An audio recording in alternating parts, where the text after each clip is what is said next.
चलिए, first question, conductor 6.25 into 10 to the 16 electrons flow from A to B, मतलब कि किसी जगह से इतने इलेक्ट्रॉन फ्लो कर रहे हैं 2 सेकेंड में। तो बताइए कि करंट कितना फ्लो कर रहा होगा। तो करंट तो होता है नंबर तो बाद में निकालिए, amount of charge which flows from one place to the other in 1 second. So I is equal to Q by T. ठीक है, टी सेकेंड में क्यू कूलॉम्ब और 1 सेकेंड में क्यू बाई टी, और ये एम्पियर में इसकी यूनिट आती है। This is what. अब मेरे पास तो नंबर ऑफ इलेक्ट्रॉन है, तो चार्ज कितना हो गया भाई यूनिटरी मेथड से कर लो। अगर एक इलेक्ट्रॉन पे चार्ज होता है 1.6 इंटू 10 टू दी -19 कूलॉम्ब, तो इतने इलेक्ट्रॉन पे चार्ज कितना हो जाएगा? ये हो जाएगा 1.6 into 10 to the -19 into 6.25 into 10 to the 16। ठीक है, ये हो जाएगा 10 10 इंटू 10 टू दी -3 और 10 टू दी -2, इतना तो चार्ज हो जाएगा। तो करंट कितना हो जाएगा? करंट होना चाहिए चार्ज अपॉन टाइम। तो चार्ज है 10 टू दी -2, टाइम है 2 सेकेंड, तो ये कितना आ गया? 0.5 इंटू 10 टू दी -2। अच्छा, इसको ऐसे कर लो यार, 5 इंटू 10 टू दी -3 एम्पियर कर लो, और इसको you can write it as 5 milliampere also. मतलब you don't have to go to milliampere. आप अगर ये भी आंसर सही है, ये भी आंसर सही है, ये भी आंसर सही है, आपने तो सिर्फ यूनिट्स चेंज किए हैं। Question number 2. A current of 1.6 milliampere flows through a conductor. If the charge on electron is 1.6 into 10 to the -19 coulomb, find the number of electron that will pass each second through the cross section of the conductor. Here, from the very definition of the current की definition क्या है? Charge passing through a, जैसे यहाँ से एक cross section area ले लिया आपने, यही ले लिया, ये इतना बड़ा ले लिया, यहां से 1 सेकेंड में जितना चार्ज क्यू पास करेगा उसी को कहेंगे करंट। इसका मतलब बेसिकली हमें ये निकालना है कि 1.6 milliampere is equal to how many electrons. ठीक है, पर सेकेंड। बेसिकली तो यही है। अब जो 1.6 है इसको ऐसे लिख लेते हैं, this is 1.6 into 10 to the -3 ampere आ गया, यूनिट ठीक ठाक कर ली। This must be equal to Q by T। This must be equal to Q by 1 second, and Q is what? Number of electrons, ठीक है, into charge on 1 electron by 1। So अगर मैं यहां से इसको कैलकुलेट करूं, I leave it to you, please calculate it yourself. तो अगर आप इसको कैलकुलेट करेंगे तो ये आएगा, number of electrons will be 1.6 into 10 to the -3 divided by 1.6 into 10 to the -19। अरे ये तो बड़ा आसान है यार, ये तो 10 की पावर 16 हो गया ना, इतने इलेक्ट्रॉन। तो 1.6 मिली एम्पियर का मतलब है these many electrons are passing through this cross section in 1 second। ठीक है जी। Number 3, find the potential difference required to pass a current of 0.2 ampere in a wire of resistance 20 ohm। सो आप हमेशा से ऐसा चाहे तो बना लीजिए, यहां बेसिकली यही तो लिखा है कि ये 20 ओम है, और करंट कितना पास कराना है? 0.2। इसके अक्रॉस वोल्टेज या पोटेंशियल डिफरेंस तो नहीं पता, पर ये तो पता है कि V is equal to I R होता है। तो आपको कितनी पोटेंशियल डिफरेंस चाहिए होगा? आप सिंपली इनको मल्टीप्लाई कर दीजिए, 0.2 इंटू 20 मतलब कितना? 4 वोल्ट का। तो इसके अक्रॉस अगर 4 वोल्ट का पोटेंशियल डिफरेंस होगा तो इस रेजिस्टेंस से जो कि 20 ओम की है 0.2 मिली एम्पियर करंट पास होगा। 3, an electric bulb draws 1.2 ampere current at 6 volt. Find the resistance of filament of the bulb while glowing। तो आप ऐसे लगाओ कि भाई इलेक्ट्रिक बल्ब एक रेजिस्टेंस ही तो है, मतलब उसके चारों तरफ बल्ब बना लो, क्या फर्क पड़ता है। ये एक बैटरी से कनेक्टेड है जो कि 6 वोल्ट की बैटरी है, ठीक है, और करंट कितना जा रहा है 1.2। तो यहाँ पे पोटेंशियल डिफरेंस, यहाँ पे पोटेंशियल 6 होगा, यहाँ पे पोटेंशियल 0 होगा, क्योंकि ये 6 है, ये 0 है। तो अगर मैं इस रेजिस्टेंस के लिए V is equal to I R लगाऊं, तो यहां से R की value must be equal to V by I. तो R की वैल्यू कितनी होनी चाहिए, V is 6 and this is 1.2 या 60/12 या 5 ohm. This is your answer. Okay. Now question number 4. A car bulb connected to 12 volt battery draws 2 ampere current when glowing. What is the resistance of the filament? Okay. Will the resistance be more or same or less when the bulb is not glowing? अब आपसे वो दो चीज पूछ रहा है। पहला तो बहुत आसान पार्ट है कि आपके पास में ये बल्ब है, ओके, और ये कनेक्टेड है किससे, 12 वोल्ट से, और करंट जा रहा है 2। तो V is equal to I R के हिसाब से R is equal to V by I, यानी कि 12/2 विच इज 6 ओम। अब वो कह रहा है कि जब ये ऑफ है तो रेजिस्टेंस का क्या होगा, तो आप लिखेंगे रेजिस्टेंस विल बी लेसर, क्योंकि मैंने आपको बताया था करंट फ्लो करेगा तो हीट होएगी तो रेजिस्टेंस थोड़ी सी बढ़ जाएगी, पर थोड़ा सा फर्क पड़ जाएगा।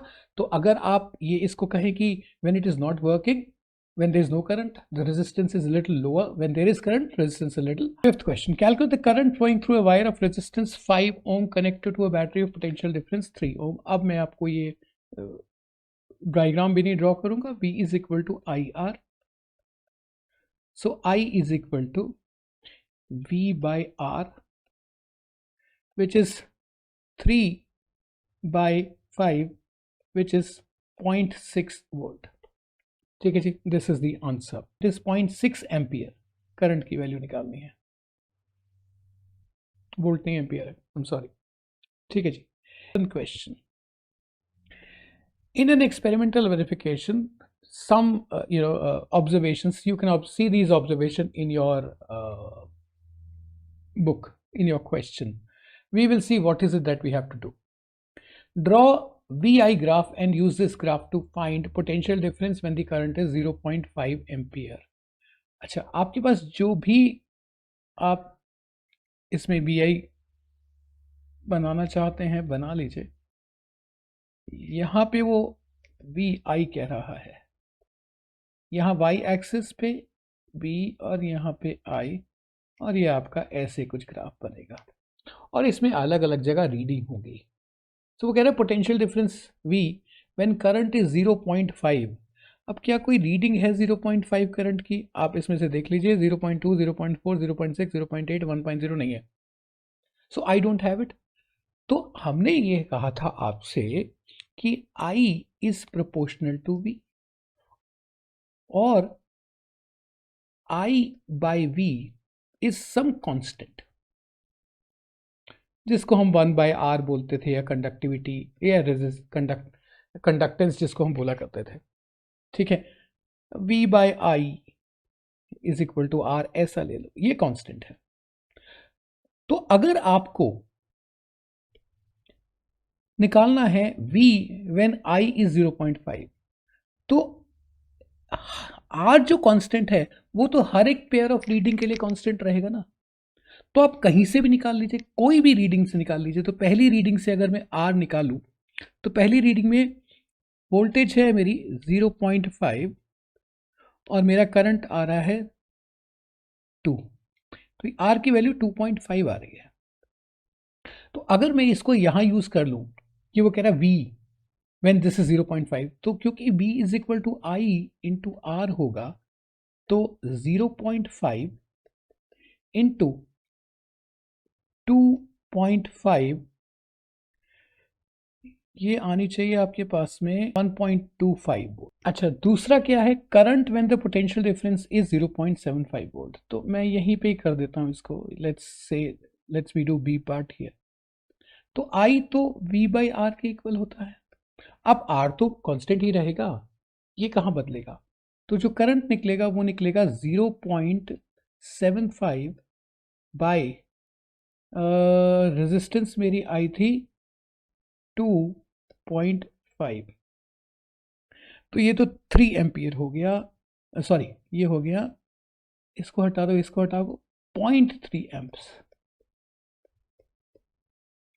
ठीक है जी। Question number 8, two wires of same material and same length have radii R1 and R2 respectively. Compare their resistances and resistivity. तो जो दो वायर हैं उनकी लेंथ सेम है। तो अगर एक वायर को मैं वायर नंबर 1 बोल देता हूँ, उसकी रेजिस्टेंस है R1, उसकी लेंथ है L1, चलो उसका रेडियाई है R1। जो दूसरा वायर है उसके लिए R2 और L2 और R2, मटेरियल की वजह से रेजिस्टेंस ये और ये ले लेते हैं। अब क्योंकि रेजिस्टेंस का जनरल फॉर्मूला होता है रो टाइम्स एल बाई ए, ये मटेरियल की प्रॉपर्टी है, ये लेंथ है और ये एरिया है। ठीक है जी। तो अगर मैं R1 की बात करूं, R1, तो R1 क्या होगा, रो 1। अब रो 1 और रो 2 तो बराबर हैं, तो इसको रो के इक्वल मान लीजिए। L1 और L2 बराबर हैं, इसको L के इक्वल मान लीजिए। लिखा तो है ऊपर ये बराबर है, तो R1 की वैल्यू आ जाएगी रो L by A1। Similarly R2 की वैल्यू आ जाएगी रो L by A2। R1 by R2 कर लेते हैं, R1 by R2 should be equal to 2 by A1 होना चाहिए। अगर आप डिवाइड करेंगे तो यही आएगा, A2 by A1। Area of a cylinder, cylindrical होता है wire, pi R2 square upon pi R1 square, ये हो गया। तो ये R2 by R1 whole square, जैसे लिखना हो लिख दीजिए, कोई फर्क नहीं पड़ता। और उनकी resistivity of course will be same. Resistivity तो मटेरियल पे डिपेंड करती है, वो तो बिल्कुल ही सेम रहेगी। Question 9, a given wire of resistance 1 ohm be stretched to double its length, what will be its new resistance. ऐसे क्वेश्चन को थोड़ा सा संभाल के करिएगा, क्योंकि इसमें ये नहीं कह रहा कि उसकी लेंथ डबल कर दी गई है, उसमें कह रहा है कि उसकी लेंथ को, मतलब लेंथ को डबल कर दिया। तो एक वायर था, ठीक है, मान लिया इतना मोटा वही वायर था, जैसे देख लेते हैं, इसकी लेंथ थी L और एरिया ऑफ क्रॉस सेक्शन था A। ध्यान से देखो, तो अगर मैं इसी को स्ट्रेच करूं तो यूनिफॉर्म वायर है, तो इसकी लेंथ तो हो गई 2L और एरिया ऑफ क्रॉस सेक्शन भी तो कम हो गया A/2। वायर तो वही है, चाहो तो आप वॉल्यूम से कर लो कि volume will remain the same, but मैं ऐसा भी तो कह सकता हूं कि अगर लेंथ बढ़ेगी तो ये पतला हो जाएगा। तो अगर ये इसकी लेंथ डबल हो गई तो एरिया तो आधा ही हो जाएगा। तो अगर आप ये कहें कि चलो हम ऐसा करते हैं कि उसकी रेजिस्टेंस, मान लिया ओल्ड रेजिस्टेंस देखते हैं, तो R0 पुरानी resistance will be equal to rho L by A, correct.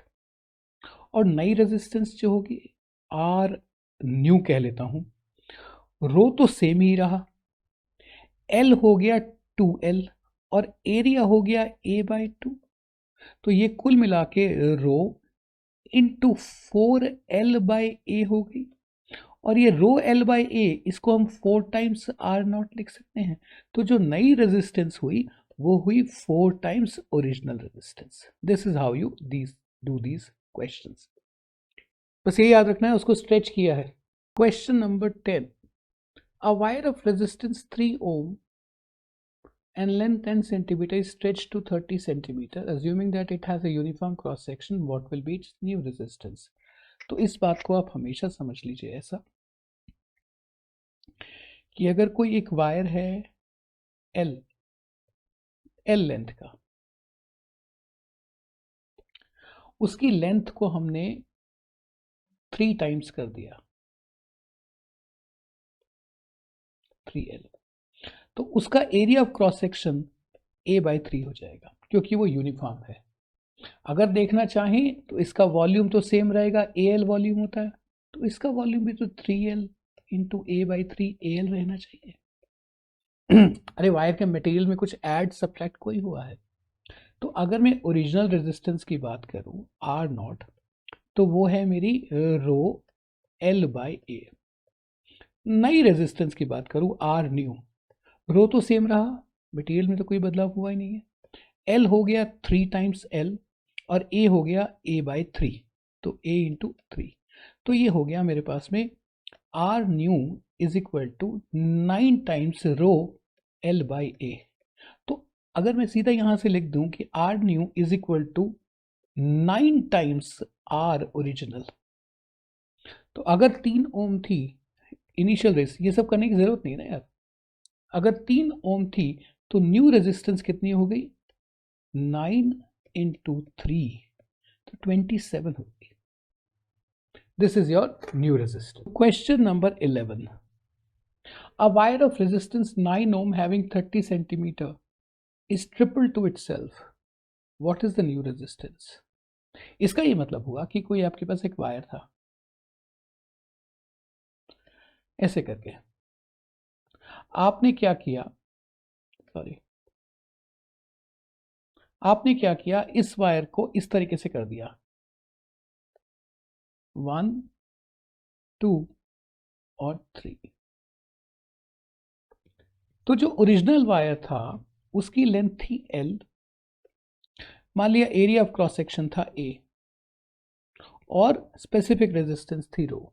जो ये वाला वायर है इसकी लेंथ हो गई L/3, area of cross section हो गया 3 टाइम्स A, पहले A से, और ये रो रहा। तो अगर मैं देखूं original R original should be equal to rho L/A और R न्यू रो तो रो ही रहा, L कितना हो गया, ये L/3 और एरिया कितना हो गया 3 टाइम्स एरिया। तो ये अगर हम करें तो यार है 1/9 L/A रो, तो रो L/A क्या, ये तो R0 है, यानी कि R new is equal to R0/9। ठीक है जी। अब ये R0 था कितना, ये तो 9 ओम था, तो 9 ohm/9 इसका मतलब ये हो गया 1। Question number 12, what length of copper of resistivity this much and radius this much is required so that resistance is 1 ohm आएगा ये, ठीक है। 1, I don't know why they have, oh maybe there is some problem with the ये ओम metre होगा और ये ओम होगा, तो वो सिंबल्स उठाता नहीं है कई बार। एनीवेज हम इसको कर देते हैं, this will be ohm and this will be ohm metre, ठीक है। चल, तो resistance is equal to specific resistivity, specific resistance resistivity और L/A। तो यहाँ से अगर लेंथ निकालनी हो तो क्या करना पड़ेगा, रेजिस्टेंस को मल्टीप्लाई करना पड़ेगा एरिया से और डिवाइड करना पड़ेगा रो से, यानी कि जो लेंथ होगी वो मेरे पास होगी, रेजिस्टेंस तो 1 है, ठीक है, सॉरी 1 है, उसके बाद में रेडियस है 1 मिलीमीटर, तो अगर रेडियस को आप करें तो 10⁻³ मीटर होगा। एरिया क्या होता है पाई इंटू आर स्क्वायर, तो इसको कर लेते हैं 1 इंटू 3.14 इंटू 10⁻³ का square upon rho, rho is 1.7 into 10⁻⁸। ठीक है जी, वो इसीलिए दिया है कि 17⁻34 आप एकदम कर लेंगे। Question number 13, the filament of a bulb takes a current of 100 milliampere when potential difference across it 0.2 volt. When the potential difference across it becomes 1 volt, the current becomes 400 milliampere. Calculate the resistance in each case and account for the difference. Okay, तो कह रहा है कि resistance दोनों case में क्या होगी। चलो पहले केस में अगर रेजिस्टेंस निकालें हम तो कितनी निकलेगी, V is equal to IR, so resistance is equal to potential difference upon current. तो केस 1 में पोटेंशियल डिफरेंस कितना है 0.2 और करंट कितना है 100, तो 100 इंटू 10⁻³ यही तो एम्पियर में आएगा। इसका मतलब अगर आप इसको लेके जाओगे ऊपर तो आपके पास ये आना चाहिए 2 ओम। ठीक है, इन सेकंड केस अब पोटेंशियल डिफरेंस कितना कर दिया 1 वोल्ट कर दिया है। ठीक है, 1 वोल्ट एंड करंट इज 400, तो यानी कि 1/400 का मतलब है, चलो ऐसे कर लो 400 इंटू 10⁻³ ठीक है जी। तो ये आएगा 1/4 ऊपर 0 तो ये आ जाएगा 2.5। तो वो कह रहा है कि डिफरेंस क्यों आ रहा है, मतलब उसका पॉइंट ये है कि यहाँ पे रेजिस्टेंस कम थी, यहाँ बढ़ गई, तो करंट भी तो बढ़ गया ना यार। अब आप कहोगे सर रेजिस्टेंस तो कांस्टेंट रहती है करंट के साथ, यही तो ओम्स लॉ था। नहीं, प्रैक्टिकल कंडीशन में अगर करंट बढ़ जाएगा टेम्परेचर बढ़ जाएगा, टेम्परेचर बढ़ जाएगा तो रेजिस्टेंस बढ़ जाएगी।